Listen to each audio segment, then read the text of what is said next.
ഏറ്റവും അവസാനമായി നമ്മൾ ഈ ചർച്ചയിൽ പങ്കെടുത്ത ഇപ്പോൾ വേദിയിൽ നിന്നിറങ്ങുന്ന ശ്രീ പി രാജീവിനും പ്രിയപ്പെട്ട മന്ത്രി ശ്രീ ഷംസുദ്ദീനും ഞാൻ എൻ്റെ രൂപത്തിൽ ഒരു നന്ദി അവർക്ക് രേഖപ്പെടുത്തുകയും ചെയ്യണം. 2 ദിവസമായി നടന്ന നമ്മളുടെ ഈ ഓറിയൻറ്റേഷൻ കോഴ്സ് വളരെ വിജയപ്രദമാക്കി അതിനെ ഒരു വേണ്ട വിധത്തിൽ അംഗീകരിച്ച നമ്മളുടെ അംഗങ്ങളുടെ ലെവലിൽ ഞാൻ നന്ദി രേഖപ്പെടുത്തുകയാണ്. യഥാർത്ഥത്തിൽ ഞാനിതിൻ്റെ അറ്റൻഡൻസ് രജിസ്റ്റർ നോക്കി. അപ്പം നമ്മളുടെ 1-ാം ദിവസം 113 പേരാണ് ഈ ഓറിയൻറ്റേഷൻ കോഴ്സിൽ പങ്കെടുത്തത്. 2-ാം ദിവസം 97 പേര്. ഞാൻ ഒരു 36 കൊല്ലമായിട്ട് ഈ സഭയിൽ പല രൂപത്തിലുണ്ടായിരുന്നയാളാണ്. പക്ഷേ ചരിത്രത്തിലാദ്യമാണ് ഇത്രയും വലിയ റെപ്രസെൻറ്റേഷനോടുകൂടി ഒരു ഓറിയൻറ്റേഷൻ കോഴ്സ് നടത്തിയത്. നമ്മളുടെ അംഗങ്ങൾ അതിനെ പരിപൂർണമായി അംഗീകരിച്ചു, വളരെ ഗൗരവതരമായി കണ്ടു എന്ന് മനസ്സിലാക്കുകയാണ്. അംഗങ്ങളുടെ ചോദ്യവും സ്വാഭാവികമായിട്ട് അതുമായി ബന്ധപ്പെട്ടതുമാണ്. നല്ല രൂപത്തിൽ അവരിതെല്ലാം മനസ്സിലാക്കിയാണ് ഈ കാര്യങ്ങളെക്കുറിച്ചൊക്കെ ഇടപെടൽ നടത്തിയിട്ടുള്ളത് എന്ന് ഞാൻ കണക്കാക്കുകയാണ്. ഇതിൻ്റെ ഉയർന്നു വന്ന കുറച്ച് നിർദ്ദേശങ്ങളുണ്ട്. ആ നിർദ്ദേശങ്ങളിൽ നമുക്ക് നടപ്പാക്കാൻ കഴിയുന്നതെല്ലാം നടപ്പാക്കുന്നതിനെക്കുറിച്ച് ആലോചിക്കും എന്ന് ഞാൻ ഓർമ്മിപ്പിക്കുകയാണ്. സഭയിലെ ഹാജരും സജീവ സാന്നിധ്യവും വളരെ പ്രധാനപ്പെട്ട കാര്യമാണ്. ഡേ 1 മുതൽ ഈ ചർച്ചയിൽ പങ്കെടുത്ത മുഴുവൻ ആളുകളും ഹാജരിനെക്കുറിച്ച് സൂചിപ്പിച്ചു. സാധാരണഗതിയിൽ നമ്മൾ വിജയിച്ച നിയമസഭയിൽ വന്നു കഴിഞ്ഞാൽ പിന്നീട് നമ്മൾ ഒരു എക്സ്ട്രാ ഓർഡിനറി വർക്കുകൾക്ക് പോകുന്നുള്ളൂ. നമ്മുടെ ലെജിസ്ലേറ്റീവ് പവേഴ്സ് വേണ്ട വിധത്തിൽ വിനിയോഗിക്കാൻ പറ്റുന്നില്ല എന്ന് ഒരു പൊതുവിമർശനം പണ്ടും ഉണ്ടായിട്ടുണ്ട്. അതുകൊണ്ട് നമുക്ക് സഭയിലെ ഹാജർ കൃത്യമായി പാലിക്കുന്നതിന് വേണ്ടിയുള്ള ശ്രമം ഉണ്ടാകണം എന്ന് ഞാൻ ഓർമ്മിപ്പിക്കുകയാണ്. നിരന്തര നിരീക്ഷണവും പഠനവും ഗവേഷണവും നിയമസഭാ പ്രവർത്തനത്തിന് വളരെ അത്യന്താപേക്ഷിതമാണ് എന്നുള്ളത് ഈ ചർച്ചകളിൽ നിന്ന് തന്നെ നമുക്ക് ബോധ്യപ്പെട്ടിട്ടുള്ളതാണ്. നിയമസഭാ ലൈബ്രറി പരമാവധി പ്രയോജനപ്പെടുത്തണം. പഴയ proceedings, press clippings, reference material എന്നിവ പ്രസംഗത്തിന് മുമ്പ് റെഫർ ചെയ്യുന്നതിന് വേണ്ടിയുള്ള എല്ലാ സൗകര്യവും വിനിയോഗിക്കണം. എന്തെങ്കിലും അഡീഷണലായിട്ടൊരു ആവശ്യം നിങ്ങൾക്കുണ്ട് എങ്കിൽ ആ ആവശ്യവും നമുക്ക് നമ്മുടെ പരിമിതിയിൽ നിന്നുകൊണ്ട് ചെയ്തു തീർക്കുമെന്ന് ഞാൻ ഓർമ്മിപ്പിക്കുകയാണ്. അതിനെക്കുറിച്ചാണ് നമ്മളുടെ ഇവിടെ ആര്യാടൻ ഷൗക്കത്ത് ഒരു ഐപാഡിനെ കുറിച്ച് പറഞ്ഞു. വളരെ ഗൗരവപരമായി ആലോചിക്കും എന്ന് ഞാൻ ഓർമ്മിപ്പിക്കുകയും ചെയ്യണം. ചോദ്യോത്തര വേളയിൽ നന്നായി പഠിച്ച് അത് പങ്കെടുക്കണം. കാരണം ഇതെല്ലാം ലോകം ശ്രദ്ധിക്കുകയാണ്. ലൈവ് ആയതുകൊണ്ട് സ്വാഭാവികമായിട്ടും ചോദ്യോത്തര വേളയാണ് ജനങ്ങൾ ശ്രദ്ധിക്കുന്ന ഏറ്റവും പ്രധാനപ്പെട്ട ഇനം. മാത്രമല്ല, ഒരു മന്ത്രിക്കാണെങ്കിലും അംഗത്തിനാണെങ്കിലും ഏറ്റവും കൂടുതൽ തിളങ്ങാൻ പറ്റുന്ന സമയം ചോദ്യോത്തര വേളയാണ്. ചോദ്യങ്ങൾ മനോഹരമായി ചോദിക്കുക, ഉത്തരം അതുപോലെ തന്നെ വരിക, അത് ജനങ്ങളിലും വലിയ പ്രീതി ഉണ്ടാക്കും. നമ്മളുടെ ജനപ്രതിനിധി നിയമസഭയിൽ നന്നായി പെർഫോം ചെയ്തു എന്ന് ഒരു വാക്കും ഉണ്ടാകും. ചോദ്യോത്തര വേള നോക്കിയിട്ടാണ് സാധാരണഗതിയിൽ ബെസ്റ്റ് പെർഫോമൻസ് നടത്തുന്ന MLA-മാരെ ജനങ്ങൾ തിരഞ്ഞെടുക്കുന്നത്. അതിന് പ്രാപ്തരായിട്ടുള്ള ആളുകൾ നിരവധിയാണ് നമ്മുടെ സഭയിലെന്ന് ഞാൻ കണക്കാക്കുകയാണ്. അതുകൊണ്ട് ചോദ്യോത്തര വേളയിൽ നിങ്ങളുടെ പെർഫോമൻസ് സൂപ്പറാക്കുന്നതിന് വേണ്ടിയുള്ള നടപടിയെടുക്കണമെന്ന് ഞാൻ ഓർമ്മിപ്പിക്കുകയാണ്. സഭ നിർത്തിവെക്കുന്നതിനുള്ള ഉപക്ഷേപം അവതരിപ്പിക്കുന്നതിന് മുമ്പ് വിഷയത്തെക്കുറിച്ച് പരമാവധി കാര്യങ്ങൾ ശേഖരിക്കുകയും ചെറിയ കുറിപ്പ് രൂപത്തിൽ തയ്യാറാക്കി കുറഞ്ഞ സമയത്തിനുള്ളിൽ അവതരിപ്പിക്കുകയും ചെയ്യുക. ചെറിയ കുറിപ്പ് നിങ്ങൾ ഉണ്ടാക്കണമെന്ന് പറയുന്നതിൻ്റെ കാരണം പുസ്തകം നേരെ തുറന്നു വെച്ച് അങ്ങ് വായിക്കുന്നതിന് പകരം, അല്ലെങ്കിൽ എഴുതിക്കൊണ്ടുവന്ന ഒരു ഹാൻഡ് ഔട്ട് അവിടെ ഇരുന്ന് വായിക്കുന്നതിന് പകരം ചെറിയൊരു കുറിപ്പ് കയ്യിൽ വെച്ചാൽ മതി. അതിൻ്റെ വിശദീകരണമൊക്കെ നിങ്ങൾക്ക് എത്രയോ നന്നായിട്ട് നടത്താൻ കഴിയും. അപ്പോൾ നമ്മളുടെ പോയിൻ്റുകൾ പിൻ പോയിൻ്റ് ചെയ്യേണ്ട, നമ്മുടെ ഷാർപ്പൺ ചെയ്യേണ്ട പോയിൻ്റുകൾ എന്താണ് എന്നുള്ളത് മാത്രം ഒരു കുറിപ്പിനകത്ത് നിങ്ങളുടെ കയ്യിലുണ്ടെങ്കിൽ ഒന്നും മറക്കാതെ എല്ലാ കാര്യവും നമുക്ക് ബോധ്യപ്പെടുത്താൻ കഴിയും. ജനങ്ങളുടെ മുമ്പിലും നമ്മുടെ കേരള നിയമസഭയെക്കുറിച്ച് നല്ല അഭിപ്രായമുണ്ടാകും എന്ന് തന്നെയാണ് എൻ്റെ തോന്നൽ. അനൗദ്യോഗിക പ്രമേയങ്ങൾക്ക് മുമ്പ് വന്നിട്ടുള്ളത് അത് എങ്ങനെ എന്നുള്ളത് പരിശോധിക്കുക, നടപടിക്രമങ്ങൾ പഠിക്കുക, വെള്ളിയാഴ്ച നിർബന്ധമായും സഭയിൽ ഹാജരാകുക. ഈ വെള്ളിയാഴ്ച ഒരു ഗുണമുള്ളത്, വെള്ളിയാഴ്ച അംഗസംഖ്യ ചിലപ്പോൾ കുറഞ്ഞു പോകും.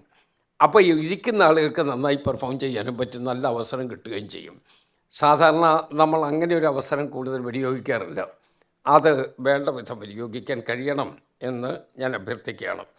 അംഗങ്ങളുടെ പ്രിവിലേജിനെ കുറിച്ച് നന്നായി പഠിക്കുക, അനാവശ്യമായി പ്രിവിലേജ് പ്രശ്നങ്ങൾ ഉന്നയിക്കാതിരിക്കുക, മുതിർന്ന അംഗങ്ങളുമായി കൺസൾട്ട് ചെയ്യുക, സഭാ മര്യാദകൾ പാലിക്കുന്നതിന് വേണ്ടി ശ്രദ്ധിക്കുക, മുതിർന്ന അംഗങ്ങളുമായി ഇക്കാര്യത്തിൽ ആശയവിനിമയം നടത്തുക. അപ്പം ഞാനിതിനകത്ത് നമ്മളുടെ സഭയ്ക്കകത്ത് ഇപ്പോൾ ക്രോസ് ചെയ്ത് നടക്കുന്നതിനെക്കുറിച്ച്, പുറംതിരിഞ്ഞ് നിൽക്കുന്നതിനെക്കുറിച്ചൊക്കെ ഈ ചർച്ചകളിൽ തന്നെ പലരും പറഞ്ഞിട്ടുണ്ട്. മുതിർന്ന അവിടെ നമ്മുടെ അതിഥികൾ അവർ തന്നെ ഇതിനെക്കുറിച്ച് സൂചിപ്പിച്ചിട്ടുണ്ട്. അതിനി ആവർത്തിക്കാതിരിക്കാൻ ശ്രമിക്കണം. ഞാൻ ഈ കൂട്ടത്തിൽ വളരെ കണക്റ്റഡായിട്ടൊരു കേസും കൂടി ആലോചിക്കുകയായിരുന്നു. ഞാൻ ചോദിക്കും, നമ്മൾ എന്തിനാണ് നിയമസഭയിൽ ഇത്രയും വളരെ പ്രഗത്ഭന്മാരായിട്ടുള്ള ആളുകൾ, വളരെ നല്ല രൂപത്തിൽ ഒരു പാർലമെൻ്ററി പ്രൊസീഡിങ്സ് കൊണ്ടുപോകണമെന്ന് ആഗ്രഹിക്കുന്ന ആളുകൾ, അവരെ തടഞ്ഞു നിർത്താൻ ഈ വാച്ചാമ്പാടിനെ എന്തിനും മതിൽ പോലെ കെട്ടിയതുപോലെ അതിന് മുമ്പിൽ നിർത്തേണ്ട കാര്യമുണ്ടോ എന്നതിനെക്കുറിച്ച് നിങ്ങളും ആലോചിക്കണം എന്ന് ഞാൻ ഓർമ്മിപ്പിക്കുകയാണ്. കാരണം അങ്ങനെ വന്നാൽ ഒരു കാലത്ത് ശ്രീ ജി കാർത്തികേയൻ നമ്മളുടെ സ്പീക്കറായിരുന്ന കാലത്താണ്, പണ്ട് വാച്ചാമ്പാട് ഇങ്ങനെ എരച്ച് കയറുന്നത് പോലെ വരുമായിരുന്നു. അദ്ദേഹം അതിന് ശേഷം ഒരു തീരുമാനം എടുത്തു, വാച്ചാമ്പാട് അങ്ങനെ സഭയ്ക്കകത്ത് വരേണ്ടതില്ല എന്നൊരു തീരുമാനം എടുത്തു. ഇപ്പം നമുക്കൊരു ജനറൽ കോൺസെൻസസ് ഉണ്ടാക്കാൻ പറ്റുമെങ്കിൽ നമ്മളെ പിടിച്ചു നിർത്താൻ പോലീസ് വരണേ എന്നൊരു തോന്നൽ നമ്മൾക്കുണ്ടാക്കാതിരുന്നാൽ പോരെ.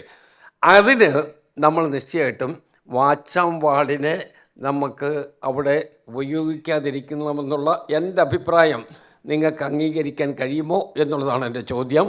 അത് അംഗീകരിക്കുമെന്ന് ഒരിക്കൽ അത് നടപ്പാക്കുന്നതിന് വേണ്ടിയുള്ള നടപടിയും നമ്മളെടുക്കും.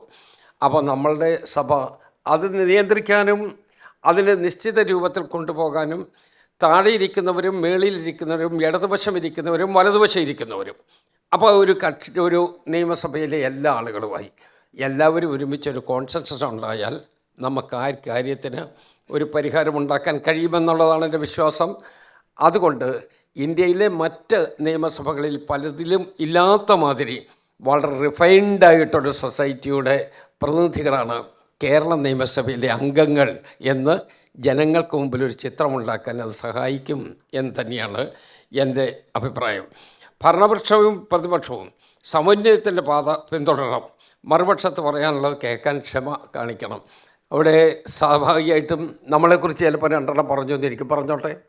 അതിന് മറുപടി പറയാൻ നമുക്ക് സന്ദർഭം ഉണ്ടാകുകയാണെങ്കിൽ അത് പറയുന്നില്ലെന്ന് വരികിൽ വ്യക്തിപരമാണ് എന്ന് വരികിൽ വ്യക്തിപരമായ നമ്മളുടെ വിശദീകരണത്തിന് വേണ്ടി ഒരു സമയം ആ കൺസേൺഡായിട്ടുള്ള അംഗത്തിന് കൊടുക്കുക. അത് നന്നായിട്ട് നമുക്ക് കൊണ്ടുപോകുക. ആ പരിധിക്കും അപ്പുറത്തേക്കാണ് പോകുന്നതെങ്കിൽ ഇവിടെ സഭാ നടപടിയുടെ അകത്തു നിന്ന് അനുസരിച്ച് നമ്മളുടെ രേഖകളിൽ നിന്ന് മാറ്റാനുള്ളൊരു അധികാരവും സ്പീക്കർക്കുണ്ട്. അത് നമുക്ക് ഏത് രൂപത്തിൽ വേണം റിലാക്സ് ചെയ്യുന്നതിനൊരു കുഴപ്പമില്ല. പക്ഷേ നിങ്ങളെല്ലാവരും സ്ട്രിക്റ്റ് ആകുമെങ്കിൽ അത് വേണ്ട വിധത്തിൽ നമുക്ക് മുന്നോട്ട് കൊണ്ടുപോകാൻ കഴിയും. അന്യോന്യം നമ്മൾ പഴിചാരുകയും പൊളിറ്റിക്കലായിട്ടുള്ള അഭിപ്രായ വ്യത്യാസമുണ്ടാവും. പൊളിറ്റിക്കലായിട്ടുള്ള അഭിപ്രായ വ്യത്യാസത്തിൽ നിങ്ങൾ ജനങ്ങളുടെ മുമ്പിൽ നിങ്ങളുടെ കാര്യം പറഞ്ഞു, അപ്പുറമുള്ള ആളുകൾ പറഞ്ഞു, എല്ലാവരും പറഞ്ഞു, ജനങ്ങൾ അംഗീകരിച്ചു. പക്ഷെ വ്യക്തിപരമായി നമുക്കൊരു ശത്രുത ഉണ്ടാകേണ്ട ഒരു കാര്യമില്ല. അതുകൊണ്ട് ഒരു വ്യക്തിപരമായ സൗഹൃദം കാത്തു സൂക്ഷിക്കുന്ന വിധത്തിൽ നമ്മളുടെ സഭയെ നമുക്ക് മുന്നോട്ട് കൊണ്ടുപോകാൻ കഴിയണം എന്നാണ് എനിക്ക് തോന്നിയിട്ടുള്ളത്. പൊളിറ്റിക്കലി കറക്റ്റല്ലാത്ത ഭാഷാ പ്രയോഗങ്ങൾ സഭയിൽ ഉന്നയിക്കാതിരിക്കാൻ അംഗങ്ങൾ ശ്രദ്ധിക്കണം. ഞാൻ അതിന് ഉദാഹരണം 2-3 ഉദാഹരണം ഇവിടെ തന്നെ പറഞ്ഞിരുന്നു. അവിടെ ആണത്വമാണ്, ആണുങ്ങളെപ്പോലെ എന്ന് 2 കാര്യങ്ങൾ ഇവിടെ നേരത്തെ തന്നെ സംസാരിച്ചപ്പോൾ ഇവിടെ തന്നെ വനിതാ പ്രതിഷേധം ഉണ്ടായി. അപ്പോൾ നമുക്ക് അത് വേണ്ട വിധത്തിൽ നമുക്ക് ആർക്കും ഒരു എന്തിനെ ഇത് അവമാനിക്കാൻ വേണ്ടി പറയുന്നതാണല്ലോ, അതല്ലാതെ അവരെ പുകഴ്ത്താൻ വേണ്ടി പറയുന്നൊന്നും അല്ലല്ലോ. അപ്പോൾ അതുകൊണ്ട് കഴിയുന്നത്ര അങ്ങനെയുള്ള ഭാഷാ പ്രയോഗങ്ങൾ ഒഴിവാക്കുന്നതിന് വേണ്ടിയുള്ള ശ്രമം നടത്തണം എന്ന് ഞാൻ അപേക്ഷിക്കുകയാണ്. ഉപജ്യോതികളിൽ നിന്നുള്ള ഒരു ഉറപ്പ്, അത് അഷുറൻസ് കമ്മിറ്റിയുടെ മുമ്പിൽ പോയി ഇവിടെ സംസാരിച്ചപ്പോൾ നേരത്തെ തന്നെ പറഞ്ഞു, സഭയിലെ ഒരു ഉറപ്പ് അത് നിങ്ങൾക്ക് അഷുറൻസ് കമ്മിറ്റി വെച്ച് പാലിപ്പിച്ചെടുക്കുന്നതിന് വേണ്ടിയുള്ള എല്ലാ അവസരവുമുണ്ട്. അതുകൊണ്ട് അത് വേണ്ട വിധത്തിൽ വിനിയോഗിക്കണം എന്നുള്ളതാണ് എൻ്റെ അഭ്യർത്ഥന. സബ്ജക്റ്റ് കമ്മിറ്റിയുടെ പ്രവർത്തനം നമുക്ക് മെച്ചപ്പെടുത്തണം. സബ്ജക്റ്റ് കമ്മിറ്റിയുടെ പ്രവർത്തനത്തിൽ ഒരു പ്രധാനപ്പെട്ട പ്രശ്നം വന്നിരിക്കുന്നത്, കോവിഡ് കാലത്ത് ഈ സബ്ജക്റ്റ് കമ്മിറ്റിയിൽ നമ്മൾക്ക് ഓൺലൈനായിട്ട് പങ്കെടുക്കാൻ പറ്റും എന്ന് ഒരു അമെൻമെൻറ്റ് നമ്മുടെ റൂൾസിനകത്ത് കൊണ്ടുവന്നിരുന്നു. അതുകൊണ്ട് ഈ സബ്ജക്റ്റ് കമ്മിറ്റിക്ക് ആരും വരില്ല. ഓൺലൈനിൽ വന്ന് ഹലോ പോൽ എന്നൊക്കെ പറഞ്ഞ് 2 വർത്താനം പറഞ്ഞതൊക്കെ അവസാനിപ്പിക്കും. കമ്മിറ്റിക്ക് കോറം പോലും തികയാത്ത അവസ്ഥ വരുന്നു. കമ്മിറ്റിയിൽ വളരെ ഗൗരവതരമായി ചർച്ചകൾ നടക്കാത്ത അവസരം വരുന്നു. നമുക്കൊരു ജനറൽ കോൺസെൻസസ് ഉണ്ടാകുമെന്ന് വരികിൽ ഈ ഓൺലൈനിൽ പങ്കെടുക്കുന്ന സംവിധാനം നമുക്ക് ഒഴിവാക്കാൻ പറ്റും. അത് നിങ്ങളെല്ലാവരും അംഗീകരിക്കുകയാണെങ്കിൽ നമുക്ക് ആ നിലയിലേക്ക് അത് കൊണ്ടുപോകാം. അപ്പോൾ സബ്ജക്റ്റ് കമ്മിറ്റിയും വളരെ ആക്റ്റീവാകും. പറയാനുള്ള കാര്യങ്ങൾ നമുക്ക് തുറന്ന് പറയാൻ പറ്റും. ഉദ്യോഗസ്ഥന്മാർ നമ്മളുടെ കൺമുമ്പിലിരിക്കുകയാണ്. അവരോടുള്ള സംശയ നിവാരണം കൂടി വരുത്താനുള്ള സമയം കിട്ടും. അത് വേണ്ട വിധത്തിൽ നമുക്ക് ഈ ഓൺലൈൻ ഇപ്പം നമ്മൾ ഏകദേശം ഒരു ധാരണയിൽ വന്നാൽ അതനുസരിച്ച റൂളിൻ്റെ അമെൻമെൻറ്റിന് വേണ്ടി നമുക്ക് വേറെ നീങ്ങണം. അത് ഒരു സീരിയസ് ആയിട്ടുള്ള അമെൻമെൻ്റ് ആക്കാൻ പറ്റുമോ എന്നുള്ളതാണ് എൻ്റെ ചോദ്യം. അത് ഏകദേശം ഒരു ധാരണ വരികയാണെങ്കിൽ തലകുലുക്കിയ ആളുകളെല്ലാം കാണും, ഞാൻ കാണത്തേ ഉള്ളൂ. അപ്പോൾ എല്ലാവരും റെഡിയാണല്ലോ, നമുക്ക് അംഗീകരിക്കാമല്ലോ. ഓക്കെ, അത് നമുക്ക് അംഗീകരിച്ച് മുന്നോട്ട് പോകാൻ പറ്റും. ചോദ്യങ്ങൾ ചോദിക്കുമ്പോഴോ ഈ സാധാരണഗതി ചോദ്യം ചോദിക്കുക എന്ന് പറഞ്ഞാൽ ചോദ്യത്തിൻ്റെ ഒരു പ്രസംഗമാവും. ചോദ്യത്തിന് പിന്നെ വെറുതെ ആ മന്ത്രിയെ പിടിച്ച് ഒന്ന് പുകഴ്ത്തി വേറൊരാളിനെ ഒന്ന് പുകഴ്ത്തി അങ്ങനെയൊരു മംഗളപത്രം എഴുതുന്നത് പോലെ ചോദ്യം ചോദിക്കുന്നത് നമ്മളുടെയും അന്തസ്സിന് പറ്റിയതാണോ? ആണോ? അല്ലെങ്കിൽ ഉറക്കെ പറയണം. അതാണ് ചോദ്യം ചോദിക്കുമ്പോൾ നമുക്കത് ഒരു സംവിധാനം. ഡയറക്റ്റായിട്ട് പ്രശ്നത്തിലോട്ട് കിടക്കുക. അപ്പം നമുക്കൊരു ഗുണമുണ്ട്. നിങ്ങൾക്ക് പിന്നെ നിങ്ങളുടെ പോയിൻ്റ് ത്രസ്റ്റ് ചെയ്ത് നമുക്ക് നിൽക്കാൻ പറ്റും. നമ്മുടെ വ്യക്തിത്വം ഉയർത്തി നിർത്തിക്കൊണ്ട് പോകാനും പറ്റും. അതുകൊണ്ട് നമുക്ക് ആ ചോദ്യങ്ങൾ ചോദിക്കുമ്പോൾ ആമുഖം ഒഴിവാക്കി നേരെ ചോദ്യത്തിലേക്ക് കടക്കുന്നത് നമുക്ക് സഹായകരമാകും എന്നുള്ളതാണ് എനിക്ക് തോന്നിയിട്ടുള്ളത്. ഉപചോദ്യത്തിന് പ്രസക്തിയില്ലാത്ത സ്ഥിതിവിവര കണക്കുകൾ, പ്രാദേശിക വ്യക്തിപരമായ ചോദ്യങ്ങൾ, നക്ഷത്ര ചിഹ്നമിട്ട ചോദ്യങ്ങൾ ചോദിക്കാതിരിക്കുക. അത് വരട്ടെ, അതെല്ലാവർക്കും അറിയാം. ചോദ്യങ്ങൾക്കായി സ്റ്റാർഡ് അൺസ്റ്റാർഡ് ക്വസ്റ്റ്യൻസ് ആയിട്ട് തിരിക്കുമ്പോൾ സ്റ്റാർഡ് ക്വസ്റ്റ്യൻസിനകത്ത് അതൊന്നും വരില്ല, അൺസ്റ്റാർഡ് ക്വസ്റ്റ്യനകത്താണ് അത് വരിക. അതും നമ്മളുടെ ഓഫീസിലൊരു ക്രമീകരണം. ഇപ്പം നമ്മുടെ MLA-മാർക്കെല്ലാം PM-മാരുണ്ട്. അവർ ഈ പാർലമെൻ്ററി അഫയേഴ്സ് എല്ലാം നോക്കുന്ന ആളുകളുമാണ്. അപ്പോൾ അവരോട് നമ്മുടെ ഓഫീസിൽ തന്നെ ഒരു ചെറിയ ക്രമീകരണം ഉണ്ടാക്കിയാൽ മതി, ബുദ്ധിമുട്ടില്ലാത്ത രൂപത്തിൽ പോകും എന്നാണ് എൻ്റെ തോന്നൽ. ചട്ടങ്ങൾ കൃത്യമായി മനസ്സിലാക്കി ക്രമപ്രശ്നം ഉന്നയിക്കുന്നത് 303 ആണ് ക്രമം. നമ്മളെല്ലാവരും ആഗ്രഹിക്കുന്ന ഒരു കാര്യം മനസ്സിലാക്കുന്നത്, PM-മാരുടെ കാര്യത്തിൽ ഒരു PA ഡെപ്യൂട്ടേഷനിൽ ഞങ്ങൾക്ക് ഉണ്ട്. MLA-മാർക്ക് ഒരുപാട് കാര്യങ്ങൾ ചെയ്യാനുള്ളതാണല്ലോ സ്വാഭാവികമായിട്ടും ഒരു നിയോജകമണ്ഡലത്തിൽ ഒത്തിരി കാര്യങ്ങളുണ്ട്. അപ്പോൾ അത് ചെയ്യുന്നതിന് പ്രാപ്തരാകുന്നത് ഡെപ്യൂട്ടേഷനിൽ വരുന്ന നമ്മുടെ PM-മാരൊക്കെ ഉണ്ടാണ്. ഒരാളെയും കൂടി അനുവദിക്കണം എന്നുള്ള ഒരു പൊതു നമുക്കത് ഗവൺമെൻറ്റുമായിട്ട് കൂടെ ആലോചിക്കാം. ഗവൺമെൻറ് കൂടെ നമ്മളുടെ ഒരു പൊതു അഭിപ്രായമുണ്ട്. നിങ്ങൾക്കുള്ള അഭിപ്രായമാണ് സത്യത്തിൽ ഇവിടെയുള്ള മഹാഭൂരിപക്ഷ ആളുകൾക്ക് എനിക്കറിയാം. അതുകൊണ്ട് പക്ഷേ ഗവൺമെൻറ്റുമായിട്ട് കൂടെ ആലോചിച്ച് നമുക്കതിനൊരു ഫൈനാലിറ്റി ഉണ്ടാക്കാൻ പറ്റും. അത് ഗൗരവമായിട്ട് ഗവൺമെൻറ്റുമായിട്ട് ഡിസ്കസ് ചെയ്യുന്നതിന് വേണ്ടി ഒരു ചെറിയ റിക്വസ്റ്റ് കൂടി ഞാൻ കണ്ടതാണ്. അത് നമ്മുടെ MLA-മാരൊക്കെ ഒരു സാധാരണക്കാരാണല്ലോ വന്നിരിക്കുന്നത്. അപ്പോൾ ഒരു വാഹനം എടുക്കാൻ വേണ്ടി 10 ലക്ഷം രൂപ കിട്ടുന്നുണ്ട്. അത് വളരെ അപര്യാപ്തമാണ് വാഹനത്തിന് എന്നുള്ളതുകൊണ്ട് അവർ ഒന്ന് ഇൻക്രീസ് ചെയ്ത് തരണം എന്നുള്ള ഒരു റിക്വസ്റ്റ് ഉണ്ട്. അതും കൂടി ഒന്ന് പരിഗണിച്ച് ഇൻക്രീസ് ചെയ്യാനുള്ള പ്രപ്പോസൽ കൊടുക്കാൻ ബുദ്ധിമുട്ടില്ല. പക്ഷേ അതിൻ്റെ അനുമതി വരേണ്ടത് വേറെ രൂപത്തിലാണെന്ന് അറിയാമല്ലോ. ഓക്കെ, അതിനകത്ത് നിങ്ങൾക്കൊരു വിഷമമുണ്ടാവും. ഇൻട്രസ്റ്റ് ഫ്രീ ലോണായിട്ടാണ് നമുക്കിത് കിട്ടുക. മന്ത്ലി പേയ്മെൻ്റ് ഉണ്ട്, മന്ത്ലി ആയിട്ട് ഇൻസ്റ്റാൾമെൻ്റ് ആയിട്ടാണ് അടയ്ക്കേണ്ടി വരിക. എമൗണ്ട് കൂടുമ്പോൾ മന്ത്ലി ഇൻസ്റ്റാൾമെൻറ്റും വർദ്ധിക്കും. ഈ 2 ബുദ്ധിമുട്ടുകളുണ്ട്. ആലോചിച്ച് അതൊരു പൊതു ചർച്ചയ്ക്ക് ഞാൻ വെക്കുക. ബഹുമാനപ്പെട്ട സാറിന്, സ്പീക്കർ സാറിന് ഒരു നിവേദനമായിട്ട് ഇവിടെ ഞങ്ങൾ നേരത്തെ തയ്യാറാക്കിയതൊന്നും സമർപ്പിക്കാൻ ഈ തന്നിരിക്കുന്നത് ഒരു നിവേദനമായി ഞാൻ അങ്ങ് സ്വീകരിച്ചിരിക്കുന്നു. അതൊന്നും ഒരു കുഴപ്പമില്ല. പക്ഷേ ഒന്നുള്ളത്, മന്ത്ലി റീപേയ്മെൻറ്റ് ഒരു പ്രശ്നമാണ്. എമൗണ്ട് കൂടും തോറും റീപേയ്മെൻറ്റിൻ്റെ തുകയും കൂടും. പക്ഷെ നമുക്കൊരു ഗുണമുണ്ട്, MLA-മാർക്ക് ഇൻട്രസ്റ്റ് ഫ്രീ ലോണാണ്. നമുക്കെങ്ങനെയാണ് പ്രാക്ടിക്കലാക്കാൻ പറ്റുക എന്നുള്ളതിനെക്കുറിച്ച് ആലോചിക്കാം. ഈ പറഞ്ഞ കറക്റ്റാണ്. വണ്ടി മേടിക്കണമെങ്കിൽ തന്നെ ഇപ്പോൾ എത്രയാണ്, ഈ തുക കൊണ്ടൊന്നും നടക്കില്ല എന്നുള്ള യാഥാർത്ഥ്യം ഉണ്ട് താനും.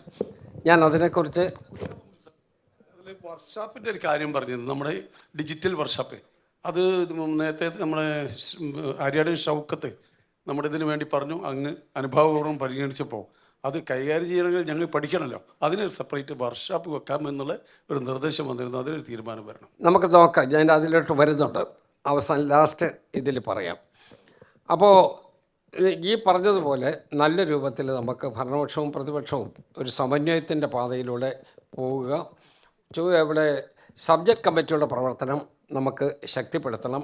അതാണ് ഞാൻ പറഞ്ഞ് അവസാനിപ്പിച്ചത്. സബ്ജക്റ്റ് കമ്മിറ്റിയിൽ വരുമ്പോഴെല്ലാം ഈ ഓൺലൈൻ ആകുന്നത് കൊണ്ടൊരു ബുദ്ധിമുട്ട് ഒഴിവാക്കാൻ വേണ്ടി ഓൺലൈൻ സിസ്റ്റം മാറ്റാം എന്നുള്ള പൊതുധാരണ ഉണ്ടായത്. അതാണ് നിങ്ങൾ കൈയടിച്ചതിൽ നിന്ന് ഞാൻ മനസ്സിലാക്കുന്നത്. അതുകൂടി നമ്മളിത് അംഗീകരിച്ച് പോകാനാണ്. ചോദ്യങ്ങൾ ചോദിക്കുമ്പോൾ ആമുഖം ഒഴിവാക്കുന്നതിന് അത് നേരത്തെ സംസാരിച്ചു കഴിഞ്ഞു. അവിടെ ചട്ടങ്ങൾ കൃത്യമായി മനസ്സിലാക്കി മാത്രം ക്രമപ്രശ്നം ഉന്നയിക്കുന്നതിന് വേണ്ടി ശ്രമിക്കുക. ഇതൊക്കെ ജനറലായിട്ടുള്ള കാര്യങ്ങളാണ്. ഓർഡിനൻസ് നിരാകരിക്കുന്ന സമയത്ത് 2 അംഗങ്ങൾക്ക് സംസാരിക്കാനുള്ള അവസരം പരമാവധി പ്രയോജനപ്പെടുത്തുക. ആ അംഗങ്ങൾക്ക് ഇവിടെ നേരത്തെ ഒരു കാര്യം പറഞ്ഞിരുന്നു, അവിടെ പ്രസംഗത്തിന് ലിമിറ്റില്ല എന്ന് പറയാൻ സത്യമാണ്. ബില്ലിനെക്കുറിച്ചുള്ള ചർച്ചകൾക്ക് ലിമിറ്റില്ല. പക്ഷേ പ്രശ്നം സമയത്തിന് ലിമിറ്റ് ഉണ്ടാകാതെ നിവൃത്തിയില്ല. അതുകൊണ്ട് പാർട്ടികൾ തമ്മിലൊരു അണ്ടർസ്റ്റാൻഡിംഗ് ഉണ്ടാവും. നമ്മുടെ ആ പാർട്ടികളുടെ അടിസ്ഥാനത്തിൽ അവർക്ക് അതനുസരിച്ച് ടൈം അലോട്ട്മെൻറ്റ് ഉണ്ടാവും. ആ ലിമിറ്റിനകത്ത് നിന്നുകൊണ്ട് സംസാരിക്കണം. അല്ലെങ്കിൽ വരാൻ പോകുന്നത് പാർട്ടി നമുക്ക് അനിശ്ചിതമായി പോകും. ഒരു ദിവസം തന്നെ നമ്മൾ എത്ര ശ്രമിച്ചാലും വളരെ വളരെ വളരെ വൈകിയേ സഭ പിരിയാൻ ഇടയാകും. ഈ പറഞ്ഞ കൂട്ടത്തിൽ എനിക്കൊരു തോന്നൽ കൂടി ഉണ്ടായിട്ടുണ്ട്. നമ്മുടെ സഭ ഇങ്ങനെ അനാവശ്യമായി നീണ്ടുപോകുന്നു എന്നൊരു കാലത്ത് വല്ലാത്ത ശബ്ദം ഉണ്ടായിരുന്നു. ശ്രീ വക്കപുരുഷോത്തമൻ അദ്ദേഹം ഇവിടെ സ്പീക്കറായ കാലത്ത് അതിൻ്റെ മറുവശം വന്നു. വളരെ സ്ട്രിക്റ്റായിട്ട് അളന്ന് മുറിച്ച് അദ്ദേഹം കൃത്യസമയത്ത് സഭ നിർത്തിയ പഴയൊരു പാരമ്പര്യം നിൽക്കുന്നുണ്ട്. ഞാനിതിൻ്റെ രണ്ടിൻ്റെ കൂടെ മധ്യത്തിൽ നിൽക്കാവുന്ന ഉള്ള അഭിപ്രായക്കാരനാണ്. കാരണം വല്ലാതെ അനാവശ്യമായിട്ട് നമുക്ക് നീണ്ടുപോകാൻ പറ്റില്ല. 2, വളരെ സ്ട്രിക്റ്റായിട്ട് ഈ പറയുന്നത് പോലെ നമുക്ക് കടുംപിടുത്തം പിടിച്ച് അവസാനിപ്പിക്കാനും പറ്റില്ല. അതിൻ്റെ ഒരു ചെറിയ റിലാക്സേഷൻ. ഇപ്പോൾ ഇത് ഒരു 10 മിനിറ്റ് ഒരു മെമ്പർക്ക് സംസാരിക്കാൻ അവകാശം ഉണ്ടെങ്കിൽ 9 മിനിറ്റ് ആകുമ്പോൾ നമ്മളൊരു ബെല്ലടിക്കും, അല്ലേ? 10 മിനിറ്റ് ആകുമ്പോൾ റെഡ് ലൈറ്റ് വരും. അതങ്ങനെയാകും. അത് വരുമ്പോൾ ഏറെക്കുറെ അങ്ങ് അവസാനിപ്പിക്കാൻ തീരുമാനിച്ചാൽ മതി. അതിന് ശേഷം അഡീഷണലായിട്ട് എടുക്കുന്ന 1 മിനിറ്റോ 1.5 മിനിറ്റ് കൊണ്ടോ എന്താ അഡീഷണലായിട്ട് എന്താ പറയാനാ? ഒന്നുമില്ലല്ലോ. അപ്പോൾ അത് നമ്മൾ കൃത്യമായിട്ട് മാനസികമായിട്ടൊരു തീരുമാനം എടുത്താൽ മതി. ഇവിടുന്ന് വരുന്ന നിർദ്ദേശം അംഗീകരിക്കുക. നമുക്ക് അനുവദിച്ചിരിക്കുന്ന സമയം തീരുന്നതിന് 1 മിനിറ്റ് മുമ്പേ ഒരു ബെല്ലടിക്കും, സൂചന വരും. അതിനുശേഷം കൃത്യം സമയമാകുമ്പോൾ നമുക്ക് തീർക്കുന്നതിന് വേണ്ടി എല്ലാവരും ശ്രമിച്ചാൽ പിന്നെ നമുക്ക് വല്ലാതെ സഭ നീണ്ടുപോകുന്ന ഇതുണ്ടാവില്ല. 2 or 3 സമ്മേളനത്തിന് ശേഷം പിന്നെ ഇനി ഒരു ഓറിയൻറ്റേഷൻ കോഴ്സ് നടത്തുന്നതിനെക്കുറിച്ചായി പറഞ്ഞത് നമുക്ക് നടത്തണം. കാരണം 2 കാരണം. ഒന്ന്, നമുക്ക് തമ്മിലുള്ള ഒരു ഫ്രണ്ട്ഷിപ്പ് അത് നമുക്കൊരു വളരെ ഒരു ശക്തിയുള്ളതായിട്ട് കൊണ്ടുപോകണം.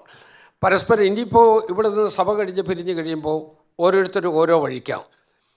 പക്ഷേ നമുക്ക് വീണ്ടും ഒന്നുകൂടി കണ്ടെങ്കിൽ മാത്രമേ ഈ കാര്യങ്ങൾ എങ്ങനെ നടപ്പാക്കി, പ്രായോഗിക തലത്തിലുള്ള വിഷമങ്ങൾ എന്തെങ്കിലും ഉണ്ടോ, അത് പരിഹരിക്കാൻ മാർഗമുണ്ടോ എന്ന് നമുക്കറിയാൻ കഴിയൂ. ഇപ്പോൾ ബജറ്റിനെക്കുറിച്ച് സംസാരിച്ചു. ബജറ്റിനെക്കുറിച്ച് ഇവിടെ നല്ല മനോഹരമായിട്ടാണ് 2 ആളുകൾ സംസാരിച്ചത്. പക്ഷേ ബജറ്റിനെക്കുറിച്ച് ഇനിയും നിങ്ങൾക്ക് സംശയം ഉണ്ടാകും എന്നെനിക്കറിയാം. അപ്പോൾ IIM പോലെയുള്ള ഏതെങ്കിലും പ്രഗത്ഭമായ ഒരു സ്ഥാപനത്തെ കൂടി ഉൾക്കൊള്ളിച്ചുകൊണ്ട് നമുക്ക് ഇക്കണോമിക്സിലും അതുപോലെ ബജറ്റിംഗ് സിസ്റ്റത്തിലും ഏറ്റവും എക്സ്പെർട്ടൈസ്ഡ് ആയിട്ടുള്ള നമ്മളുടെ സഭയിലെയും പുറത്തെയും പ്രഗത്ഭന്മാർ അവരെ കൂടി വിളിച്ച് നമുക്ക് ഇതിനെക്കുറിച്ചൊരു വർക്ക്ഷോപ്പ് നടത്തുന്ന കൊള്ളാം എന്നെനിക്ക് തോന്നി. അത് നമുക്ക് നടത്താൻ പറ്റും. അത് നടത്തുന്നതോടൊപ്പം തന്നെ നമ്മളുടെ കാലികമായിട്ടുള്ള മറ്റ് കാര്യങ്ങളെക്കുറിച്ച് കൂടി അവിടെ ചർച്ച ചെയ്യാം. അപ്പോൾ ഒരു വർക്ക്ഷോപ്പ് കൂടി ഈ കാര്യത്തിൽ നമുക്കൊരു 2-3 ഒരു മാസത്തിന് ശേഷം ഈ നിയമസഭയും ഈ വർക്ക്ഷോപ്പിനകത്ത് വരുന്നത് ഈ വർക്ക്ഷോപ്പിനകത്ത് വരുന്ന ഈ നിയമസഭ. കാരണം ഇന്ത്യ ഇപ്പോൾ നമ്മൾ ഈ സാക്ഷരതയാണ് ഏറ്റവും പ്രധാനപ്പെട്ടത്. നമ്മളൊരു പുതിയ യുഗത്തിലേക്ക് പോവുകയാണ്. ഇതിൽ വന്നിരിക്കുന്ന ഒരു ബ്ലഡാണ്. പഴയ രൂപത്തിലുള്ള കീഴ്വഴക്കങ്ങളുടെ അടിസ്ഥാനത്തിൽ വന്ന ഒരു സമൂഹവും പുതിയ ചിന്തയിൽ വന്നിട്ടുള്ള ആളുകളും രണ്ടും കൂടി ചേരുന്നതിനൊരു ബ്ലണ്ടാണിത്. അതാണ് 71 ആളുകൾ പുതിയത് എന്ന് പറഞ്ഞപ്പോൾ അതിനുണ്ടാകുന്ന പ്രത്യേകത അതാണ്. അപ്പോൾ ഇതിനെ തമ്മിൽ നമുക്ക് നന്നായിട്ട് യോജിപ്പിക്കണം. ആ യോജിപ്പിക്കണമെന്നൊരിക്കൽ നേരത്തെ പറഞ്ഞുള്ള ഈ ട്രാൻസിഷൻ, ടെക്നോളജിക്കൽ ട്രാൻസിഷൻ, അത് പുതിയ ആളുകളെ കൂടി ബോധ്യപ്പെടുത്തി പഴയ ആളുകളെയും അപ്ഡേറ്റ് ചെയ്ത് കൊണ്ടുവന്ന് രണ്ടിനും കൂടെ മുന്നോട്ട് കൊണ്ടുപോകാനായിട്ട് ഈ നിയമസഭയെക്കുറിച്ച് നമുക്ക് അതും നന്നായിട്ട് ഈ ക്ലാസ് എടുക്കുന്നത് നന്നായും അതും ഈ നമ്മളുടെ ഈ വർക്ക്ഷോപ്പിനകത്ത് ഒരു ഇനമാക്കി മാറ്റാൻ പറ്റും എന്നാണ് എൻ്റെ ധാരണ. സമിതികൾ വളരെയധികം കാലപ്പഴക്കമുള്ള വിഷയങ്ങൾ. നമ്മളിപ്പോൾ സബ്ജക്റ്റ് കമ്മിറ്റിക്കായാലും സ്റ്റാൻഡിംഗ് കമ്മിറ്റികൾക്കായാലും വന്നിരിക്കുന്നത് നമുക്ക് റെഫർ ചെയ്ത് വരുന്ന സബ്ജക്ട്സൊക്കെ നിങ്ങൾ അതിലോട്ട് കണക്കുമ്പോൾ അറിയാം. 10-15 കൊല്ലം മുമ്പ് പഴക്കമുള്ള ഐറ്റംസാണ്. അതിൻ്റെ പൊടി പോലും ഇവിടെ കാണത്തുമില്ല. അപ്പം നമ്മളിത് ആവശ്യമില്ലാതെ ഇത് തപ്പി നടക്കുമ്പോൾ നമ്മളുടെ വർക്കെല്ലാം അനുദിനായിട്ടുള്ള നിയമസഭാ പ്രവർത്തനത്തിന് ഗുണകരമല്ല. പഴയ ഏടുകൾ തപ്പുന്ന ഒരു പുരാവസ്തു ഗവേഷകനെ പോലെ നമ്മൾ നിൽക്കും. അതുകൊണ്ട് കഴിയുന്നത്ര പുതിയ ഇനങ്ങൾ നമുക്ക് ഒരു 5 വർഷത്തിൽ പഴക്കമുള്ള കാര്യം അത് നമ്മൾ പതുക്കെ സൈഡ് ലൈൻ ചെയ്യുക. വേണ്ട കാര്യം ഏതെങ്കിലും നമ്മുടെ മുമ്പിൽ എത്തുകയാണെങ്കിൽ അതിന് അപ്പോൾ നമുക്കൊരു പരിഹാരം കാണുക എന്നുള്ളതല്ലാതെ ഈ പഴയ പത്രങ്ങളും പേപ്പറുകളും ഒക്കെ പരിശോധിച്ച് വെറുതെ നമുക്ക് ചുമയുണ്ടാകും എന്നുള്ളതല്ലാതെ പ്രത്യേകിച്ച് ഒരു ഗുണവും ഉണ്ടാകില്ല. അതിന് പറ്റത്തക്ക വിധത്തിലേക്ക് നമുക്കതിനെ കമ്മിറ്റിയിലും അങ്ങനെയുള്ള അജണ്ട ഐറ്റംസ് വരുമ്പോൾ ഇപ്പോൾ അജണ്ട ഇതിൽ 2 കാര്യമുണ്ട്. കമ്മിറ്റിയിൽ വന്നിരിക്കുന്നത് കമ്മിറ്റിയിൽ ഈ പഴയ ഐറ്റം മാത്രം എടുത്തുകൊണ്ട് പോകുന്നതുകൊണ്ട് ഉദ്യോഗസ്ഥന്മാർക്ക് വളരെ സ്വാഭാവികമായിട്ടൊരു മറുപടി പറയാൻ പറ്റും. സാർ അത് ഞങ്ങളാരും ഉണ്ടായില്ല, അന്ന് ഞാനല്ലായിരുന്നു, അവരായിരുന്നു എന്നൊക്കെ പറഞ്ഞ് അവരൊഴിവൊക്കെ പറയും. 2, ഈ കമ്മിറ്റികളിൽ ഉന്നത ഉദ്യോഗസ്ഥന്മാർ ചിലപ്പോൾ വരുന്നില്ല എന്നുള്ള ഒരു കാര്യവും നിൽക്കുകയാണ്. സാധാരണ ഒരു നിയമസഭാ കമ്മിറ്റിയിൽ ഇപ്പോൾ ശൈലജ ടീച്ചർ തന്നെയാണ് പറയുന്നത്. നിയമസഭാ കമ്മിറ്റി അത് ഒരു ഫിനാൻസ് കമ്മിറ്റിയുടെ ചെയർപേഴ്സണായിരുന്നു. നമ്മളുടെ ആ സമ്മേളനത്തിൽ അധ്യക്ഷത വഹിച്ച ശ്രീ സണ്ണി ജോസഫ്, അദ്ദേഹം PSCയുടെ അംഗമായിരുന്നു. അപ്പോൾ ആ നിയമസഭാ കമ്മിറ്റികളിൽ എത്തേണ്ട ആളുകൾ വരണം. ഇപ്പോൾ PSCയിലാണെന്ന് വരികിൽ അക്കൗണ്ടൻറ്റ് ജനറൽ വന്നിരിക്കണം, പബ്ലിക് അക്കൗണ്ട്സ് കമ്മിറ്റിയിൽ അങ്ങനെ വന്നാൽ ലോക്കൽ ഫണ്ട് ഓഡിറ്റ് ഇതിൽ വരണം. അതെല്ലാം ഏറ്റവും ഉത്തരവാദിത്തപ്പെട്ട ഉദ്യോഗസ്ഥൻ വന്നെങ്കിലേ താഴെയുള്ള ആളുകൾ ഇതിനോടൊരു മതിപ്പ് കാണിക്കൂ. അത് വരണമെന്ന് ഒരിക്കൽ നമ്മളുടെ കൂടെ പ്രിൻസിപ്പൽ സെക്രട്ടറി ആയാലും അഡീഷണൽ ചീഫ് സെക്രട്ടറി ആയാലും പങ്കെടുക്കേണ്ട ആൾ പങ്കെടുത്തേ മതിയാകൂ. അതിന് പറ്റത്തക്ക വിധത്തിലുള്ളൊരു ഡയറക്ഷൻ പോകണം എന്ന് തന്നെയാണ് എൻ്റെ അഭിപ്രായം. ഞാൻ ഒരു കാര്യം നോട്ട് ചെയ്തു. സത്യം പറഞ്ഞാൽ ഗവർണറുടെ സ്പീച്ചിന് നന്ദി രേഖപ്പെടുത്തുന്ന ദിവസം, ആ നന്ദി രേഖപ്പെടുത്തുന്ന ദിവസം നമ്മുടെ ഓഫീസേഴ്സ് ഗാലറിയിൽ നിങ്ങൾ ശ്രദ്ധിച്ചിട്ടുണ്ടാകുമോ എന്നെനിക്കറിയില്ല. ഓഫീസേഴ്സ് ഗാലറിയിൽ കാര്യമായിട്ട് ആരും ഉണ്ടായില്ല. ഞാൻ ബഹുമാനപ്പെട്ട മുഖ്യമന്ത്രിയോട് അത് സൂചിപ്പിച്ചു. അദ്ദേഹം ആ ഒപ്പീനിയനുള്ള ആളാണ്. അതല്ല, ശരിയല്ല, അവർ വരേണ്ടതായിരുന്നു. അപ്പോൾ ആ കുറവുകൾ പരിഹരിച്ച് നിയമസഭയോടുള്ള ആദരവ് കാണിക്കുന്നതിന് വേണ്ടിയുള്ള ശ്രമവും അവിടെ നടക്കേണ്ട ഒരു ഫോറത്തിൻ്റെ ഡെക്കറം കീപ്പ് ചെയ്യുന്നതിന് വേണ്ടിയുള്ള ശ്രമവും നമുക്കുണ്ടാകണം. എങ്കിൽ മാത്രമേ നിയമസഭയ്ക്ക് അർഹിക്കുന്ന മതിപ്പ് ജനസമൂഹത്തിൻ്റെ മുമ്പിൽ നിന്ന് കിട്ടൂ. അത് കിട്ടത്തക്ക വിധത്തിലുള്ള നടപടി ഉണ്ടാകണം എന്ന് തന്നെയാണ് എൻ്റെ അഭിപ്രായം. ഇവിടെ മറ്റ് കാര്യങ്ങളും പൊതുവെ വന്നിട്ടുള്ള കാര്യങ്ങൾ ഏകദേശം നമുക്ക് തൃപ്തികരമായി കൊണ്ടുപോകാൻ വരും. ഇതിൽ ഈ രൂപത്തിൽ പിന്നെ നമ്മളുടെ MLAമാർക്ക് അവരുമായി ബന്ധപ്പെട്ട 2 കാര്യങ്ങളും, ഒന്നിപ്പം നമുക്ക് താൽക്കാലികമായിട്ടുള്ള വാസസ്ഥലമാണ് നമ്മൾ കൊടുത്തിട്ടുള്ളത്. കാരണം ഇപ്പോൾ പണിതുകൊണ്ടിരിക്കുന്ന ഒരു കെട്ടിടം അത് 13 നിലയാണ്. 5 നില മാത്രമേ തീർന്നിട്ടുള്ളൂ, ബാക്കിയുള്ളതും കൂടെ തീരണം. അവരെ വിളിച്ച് നമ്മളൊരു അൾട്ടിമാറ്റം പോലെ പറഞ്ഞിരിക്കുകയാണ്, നമുക്ക് കഴിയുന്നത്ര വേഗം അത് പൂർത്തിയാക്കി തരണമെന്ന്. അപ്പോൾ അത് വരുമ്പോൾ നമ്മുടെ കുറേയധികം ആളുകളെ അങ്ങോട്ട് മാറ്റാനായിട്ട് കഴിയും. അതേസമയം ഇപ്പോൾ താൽക്കാലികമായിട്ട് ഉള്ള ഒരു സൗകര്യത്തിനകത്താണ് നിങ്ങളിൽ പലർക്കും അലോട്ട് ചെയ്തിട്ടുള്ളത്. അതിനകത്ത് മുറിയൊന്ന് ചെറിയ ചേഞ്ച് വേണം എന്നൊക്കെ പറയുന്ന ചെറിയ നിർദ്ദേശങ്ങളൊക്കെ വന്നിട്ടുണ്ട്. പക്ഷേ ചെറിയ ചേഞ്ച് ഇപ്പോൾ ചെയ്താലും ശരി, നമ്മൾ ഫൈനൽ അലോട്ട്മെൻറ്റ് വരുന്നില്ലെന്ന് വരികിൽ ഈ ചേഞ്ച് കൊണ്ട് ഒരു ഗുണവും ഉണ്ടാവില്ല. പുതിയ ആൾ വരുമ്പോൾ അവർക്ക് വേറെ ചേഞ്ച് ആയിരിക്കും വേണ്ടത്. അപ്പോൾ അതുകൊണ്ടൊരു അലോട്ട്മെൻറ്റ് ഫൈനലാകുന്നത് വരെ നമുക്ക് വലിയ ബുദ്ധിമുട്ടില്ലാതെ കൊണ്ടുപോകണം. ഏതെങ്കിലും വളരെ ഗൗരവമുള്ള കാര്യമാണെങ്കിൽ അത് നമുക്ക് പ്രത്യേകമായിട്ട് ആലോചിക്കാം. ഒരു എക്സെപ്ഷണൽ കേസ് എന്തെങ്കിലും, ഷാജി, നമുക്ക് ആ കാര്യത്തിനകത്ത് വളരെ ഗൗരവമുള്ള ഒരു കാര്യം, എന്നോടൊരു കാര്യം പറഞ്ഞാൽ അത് പരസ്യമായിട്ട് പറയുന്നില്ല, അങ്ങനെയുള്ള ഏതെങ്കിലും ഒരു കാര്യം ഉണ്ടെങ്കിൽ നമുക്കത് ഒറ്റപ്പെട്ട അനുഭവങ്ങളല്ലേ, അത് നമുക്ക് പരിഹരിക്കുന്നതിന് വേണ്ടിയുള്ള നടപടിയെടുക്കാം. പക്ഷേ പൊതുവെ എന്തെങ്കിലും ഉണ്ടോ? പൊതുവെ നമുക്ക് ഏതെങ്കിലും രൂപത്തിൽ ഈ പറഞ്ഞതുപോലെ ഇപ്പോൾ ഉള്ള കുറച്ച് അസൗകര്യങ്ങളുണ്ട്. ആ അസൗകര്യങ്ങൾ ഈ ഓഗസ്റ്റ് വരെ മാത്രമേ ഉണ്ടാവുകയുള്ളൂ. ഓഗസ്റ്റ് പുതിയ ഫ്ലാറ്റ് സമുച്ചയം പൂർത്തിയായി കഴിയുമ്പോൾ ആ പ്രശ്നങ്ങൾക്കൊക്കെ പരിഹാരം ഉണ്ടാകും എന്ന് തന്നെയാണ് എൻ്റെ വിശ്വാസം. എല്ലാവരും നന്നായിട്ട് കോഓപ്പറേറ്റ് ചെയ്തു. നല്ല ഗംഭീരമായിട്ട് നമുക്ക് ഈ ഇവിടെ നമ്മളുടെ ഈ ഒത്തുചേരൽ നമുക്ക് വിജയിപ്പിക്കാൻ കഴിഞ്ഞു. വീണ്ടും നമുക്ക് ഇതുപോലെ ഇരുന്ന് പൊതുവായ പ്രശ്നങ്ങളെക്കുറിച്ച് പറയണം. നിങ്ങളുമായി ബന്ധപ്പെട്ട എന്ത് കാര്യമുണ്ടെങ്കിലും ഞാനൊരു കാര്യം ഒരു പ്രത്യേകമായിട്ട് ഓർമ്മിപ്പിക്കുകയാണ്. ഒരു നിയമസഭാ അംഗത്തിന് ന്യായമായി അവരുടെ കാര്യം നിറവേറ്റുന്നതിന് വേണ്ടി ഉള്ള എന്തെങ്കിലും തടസ്സം ഉണ്ടായാൽ ചെയ്യാവുന്ന എല്ലാ പരിഹാരവും നമ്മളുടെ ഭാഗത്തു നിന്നുണ്ടാവുകയും ആ തടസ്സം നീക്കുന്നതിന് വേണ്ടി നമ്മൾ ശ്രമിക്കുകയും ചെയ്യും.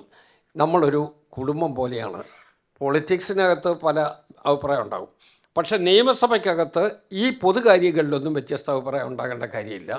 ഇതിൽ നമുക്കൊരൊറ്റ അഭിപ്രായം, ഒരു രൂപത്തിൽ നമുക്ക് മുന്നോട്ട് പോകണം, അങ്ങനെ നല്ല രൂപത്തിലേക്ക് പോകണം എന്ന് മാത്രം ഞാൻ ഓർമ്മിപ്പിക്കുകയാണ്.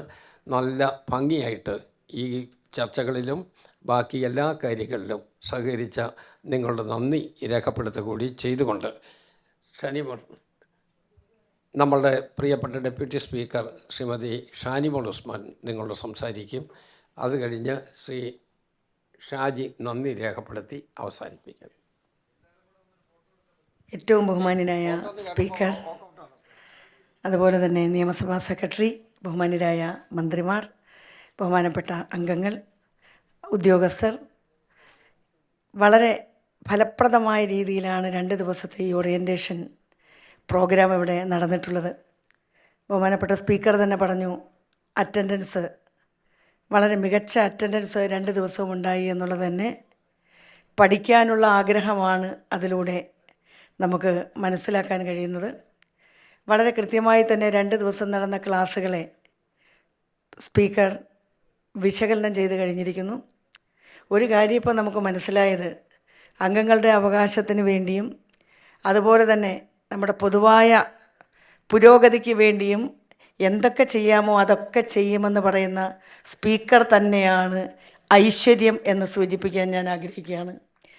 ഇവിടെ സൂചിപ്പിച്ച അദ്ദേഹത്തിൻ്റെ പ്രസംഗത്തിൽ പറഞ്ഞു, ആണത്വത്തെക്കുറിച്ചൊന്ന് പറഞ്ഞു. ഒരു വാക്ക് പറയാതെ പോകാൻ പറ്റാത്തതുകൊണ്ട് ഞാൻ ഒരിക്കൽ ഒരു പ്രധാനപ്പെട്ട ചാനലിൽ ഒരു കാർ ഇൻട്രൊഡ്യൂസ് ചെയ്യുകയാണ്.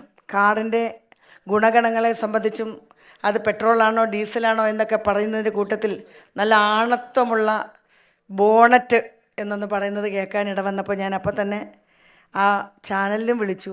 എങ്ങനെയെല്ലാം നോക്കിയിട്ടും ബോണറ്റിൻ്റെ ആണത്വവും ഒന്നും മനസ്സിലാക്കാൻ എനിക്ക് കഴിഞ്ഞില്ല. പക്ഷേ ഇതെന്തോ ഒരു ശൈലിയുടെ ഭാഗമായിട്ട് അങ്ങനെ പറഞ്ഞാലും കുറ്റമില്ല എന്ന് പറഞ്ഞു പോവുകയാണ്. പക്ഷേ കേരള നിയമസഭയിൽ അത്തരത്തിലുള്ള ജെൻഡർ പ്രയാസങ്ങൾ ഉണ്ടാക്കുന്ന വാക്കുകൾ ഉണ്ടാകരുത്, അല്ലെങ്കിൽ ഉണ്ടാകില്ല എന്ന് ഉറപ്പ് വരുത്തണമെന്ന് ഞാൻ വിനയപൂർവ്വം ഒരിക്കൽ കൂടി ഓർമ്മപ്പെടുത്തുകയാണ്.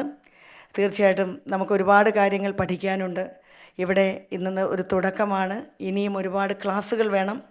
അത് ആ ക്ലാസ്സുകൾ അല്ലെങ്കിൽ ഓറിയൻറ്റേഷൻ പ്രോഗ്രാമിലൂടെ ഇപ്പോൾ അധ്യാപകരായിട്ട് വന്നിട്ടുള്ളത് നിയമസഭാ രംഗത്ത് ഏറെക്കാലമായിട്ട് പ്രവർത്തിക്കുന്ന ബഹുമാനപ്പെട്ട വ്യക്തിത്വങ്ങളാണ്. ഇനിയും ടെക്നിക്കലായിട്ടുള്ളവരെ കൂടിയൊക്കെ ഉൾപ്പെടുത്തി ആധുനിക കാലഘട്ടത്തിനനുസൃതമായിട്ട് കേരള നിയമസഭയിലെ അംഗങ്ങളെ മുന്നോട്ട് നയിക്കുന്നതിന് വേണ്ടിയിട്ടുള്ള പരിപാടികൾക്ക് രൂപം കൊടുക്കുമെന്നടക്കം സ്പീക്കർ ഇവിടെ പറഞ്ഞിട്ടുണ്ട്. എല്ലാവർക്കും ഭാവുകങ്ങൾ നേരുന്നു. നന്ദി, നമസ്കാരം. എല്ലാവർക്കും നമസ്കാരം. നമ്മൾ 5 മണിക്ക് തീർക്കാമെന്നാണ് വിചാരിച്ചത്. പക്ഷേ ഇതിപ്പോൾ നമ്മൾ 6 മണിയോളം കഴിഞ്ഞിരിക്കുന്നു. പെട്ടെന്ന് ഒറ്റ വാക്കിൽ നന്ദി പറഞ്ഞ് തീർക്കാം. ഈ ആദ്യത്തെ 16 കേരള നിയമസഭയിലെ ആദ്യത്തെ സമ്മേളനത്തിൽ തന്നെ ഇങ്ങനെ MLA-മാർക്ക് വേണ്ടി ഒരു ഓറിയൻറ്റേഷൻ കോഴ്സ് സംഘടിപ്പിക്കണമെന്ന് നിർദ്ദേശം തരികയും അതിന് എല്ലാ നേതൃത്വം കൊടുക്കുകയും ഈ 2 ദിവസം ഫുൾ ടൈം അദ്ദേഹം ഇവിടെ ഈ ലോഞ്ചിൽ തന്നെ ഇരുന്ന് തന്നെ എല്ലാ കാര്യങ്ങളും നിർദ്ദേശിക്കുകയും അതിന് നേതൃത്വം കൊടുക്കുകയും ചെയ്ത ബഹുമാനപ്പെട്ട സ്പീക്കർക്ക് നിയമസഭാ സെക്രട്ടറിയുടെ പേരിലുള്ള പ്രത്യേക നന്ദി അറിയിക്കുന്നു. അതുപോലെ തന്നെ നമ്മുടെ ഡെപ്യൂട്ടി സ്പീക്കർ ഷാനിമോൾ ഉസ്മാൻ മാഡവും ഇവിടെ ഫുൾ ടൈം ഇവിടെ തന്നെ ഉണ്ടായിരുന്നു. ഇടയ്ക്കൊന്ന് പോവുകയും വീണ്ടും തിരിച്ച് ഇവിടെ വന്നു. ഇപ്പം ലാസ്റ്റ് സെഷനിലും ആദ്യം പറഞ്ഞ് എനിക്ക് ഇത്തിരി പുറത്ത് പോകുക അസൗകര്യം ഉണ്ടെന്ന് പറഞ്ഞെങ്കിലും വിളിച്ചപ്പം തന്നെ മാഡം ഓടി വന്ന് ഈ അവലോകനത്തിൽ പങ്കെടുക്കാനായിട്ട് ഓടി വന്നു. മാഡത്തിനും പ്രത്യേക നന്ദി പറയുന്നു. അതുപോലെ ഈ നമ്മൾ പറഞ്ഞ പോലെ മുൻപ് പല ഓറിയൻറ്റേഷൻ പ്രോഗ്രാമും നമ്മൾ പങ്കെടുത്തിട്ടുണ്ടെങ്കിലും ഒരു വലിയൊരു പാർട്ടിസിപ്പേഷനാണ് ഈ 2 ദിവസത്തെ പ്രോഗ്രാമിൽ കണ്ടത്. കാര്യം ഇത്രയും ഒരു പങ്കാളിത്തം ഞാനും കണ്ടിട്ടില്ല. കാര്യം അന്ന് ആദ്യ ദിവസം 112 പേര്, രണ്ടാമത്തെ ഇന്ന് 99 പേരോളം ഉണ്ടായിരുന്നു. ഇപ്പോഴും ഈ 6 മണി സമയത്തും ഏകദേശം ഒരു 70-80ഓളം MLA-മാർ ഇപ്പോഴും ഉണ്ട്. അപ്പോൾ എല്ലാവർക്കും പ്രത്യേകം നന്ദി ഞാൻ നിയമസഭാ സെക്രട്ടറിൻ്റെ പേരിൽ അറിയിക്കുന്നു. അതുപോലെ തന്നെ ബഹുമാനപ്പെട്ട മന്ത്രി ബിന്ദു കൃഷ്ണ മാഡം ഉണ്ടായിരുന്നു. അതുപോലെ തുളസി ടീച്ചർ ഉണ്ടായിരുന്നു. നമ്മുടെ government chief Appu John Joseph sir ഉണ്ടായിരുന്നു. അങ്ങനെ ഞാൻ പേരെടുത്ത് പറയുന്നില്ല. എല്ലാ സീനിയർ MLA-മാർ ഇരിപ്പുണ്ട്. VT ബൽറാം ഇരിപ്പുണ്ട്. അങ്ങനെ സുമേഷ് സാർ ഇരിപ്പുണ്ട്. അപ്പോൾ അങ്ങനെ സീനിയർ MLA-മാർ അവർക്ക് ഈ രണ്ട് തവണ MLA-മാരായവരാണ്. ഉമ മാഡം ഉണ്ട്. അപ്പോൾ അവരും ഈ ഇതിൽ തന്നെ എല്ലാ 2 ദിവസവും അവരുടെ ഫുൾ പങ്കാളിത്തം ഇതിലുണ്ടായിരുന്നു. അതുപോലെ തന്നെ മികച്ച പാനലാണ് നമ്മുടെ ഈ 8 സെഷനിലും പങ്കെടുത്തത്. അവതാരകരായും അധ്യക്ഷന്മാരായും വന്നത് മികച്ച പാർലമെൻറ്റേറിയന്മാരും മികച്ച പ്രവർത്തനമുള്ളവരുമാണ്. അപ്പം ഈ പങ്കെടുത്തവർക്ക് എല്ലാവർക്കും നന്ദി പറയുന്നു. അതുപോലെ ഇത് സംഘടിപ്പിച്ചത് നമ്മുടെ നിയമസഭയിലെ KLAMS വിഭാഗമാണ്. അവരാണ് ഇതിനുവേണ്ടി ഈ മാറ്ററുകൾ ഉണ്ടാക്കാനും ഈ ഒരു അവതാരകരെയും അധ്യക്ഷന്മാരെല്ലാം ബന്ധപ്പെട്ടതും അവരെ ക്ഷണിച്ചതും എല്ലാം അവരാണ്. പ്രത്യേകിച്ച് അതിൻ്റെ എക്സിക്യൂട്ടീവ് ഡയറക്ടർ ഹരി, ഈ ജോയിൻറ്റ് ഡയറക്ടർ നമ്മുടെ ഷീന, അതുപോലെ അതിൽ പ്രവർത്തിച്ച എല്ലാ നിയമസഭാ സെക്രട്ടറിയിലെ എൻ്റെ എല്ലാ സഹപ്രവർത്തകർക്കും നന്ദി പറയുന്നു. ഇതുപോലെ പ്രത്യേകിച്ച് സഭാ TV-യിലെ അവർ 2 ദിവസം ഇത് ഫുള്ള് ഷൂട്ട് ചെയ്തിട്ടുണ്ട്. ഈ പ്രസംഗങ്ങളെല്ലാം സഭാ TV-യിൽ നമ്മൾ അപ്ലോഡ് ചെയ്യും. അപ്പോൾ സഭാ TV-ക്കും അതുപോലെ മറ്റ് വാച്ച് ആൻഡ് വാർഡ് എല്ലാ PWD-യിലെ വിഭാഗം സഭാ TV തീർച്ചയായിട്ടും ക്ലാരിറ്റി കൂട്ടാനുള്ള അത് ചെയ്യാം. അത് നമ്മുടെ നിയമസഭയ്ക്കകത്തെ ഒരു ചെറിയൊരു ഇഷ്യൂ ആണ്. അത് ക്ലിയർ ചെയ്യാനായിട്ട് ബഹുമാനപ്പെട്ട സ്പീക്കർ നിർദ്ദേശിച്ചിട്ടുണ്ട്. വേറൊന്നും പറയാനില്ല. എല്ലാവർക്കും ഒരിക്കൽ കൂടി നിയമസഭാ സെക്രട്ടറിൻ്റെ പേരിലുള്ള നന്ദി പറഞ്ഞുകൊണ്ട് നിർത്തുന്നു. Thank you so much.